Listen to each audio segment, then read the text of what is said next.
सिंधी वाणी बोली मिठड़ी वाणी बोली सिंधी वाणी बोली मिठड़ी वाणी बोली देखे मगियर सारा जिंद जान दे तुम्हारा जय मेरी मुखे पीगे में मालोली सिंधी वाणी बोली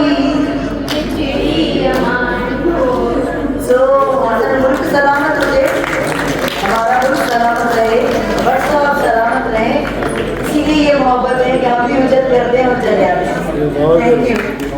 ये सोनी पास हमारी ऐसी एक्टिविस्ट है कि हमने ये सोनी पास हम हैदराबाद में रहती हैं, लेकिन हम जूनी कराची से इंटीरियर से निकले तो फिर भी ये हमारे काफिले का हिस्सा होती हैं, और पंजाब से जाए तो फिर भी अल्लाह ताला इसे इसी तरह एक्टिव रखे, सेहतमंद रखे।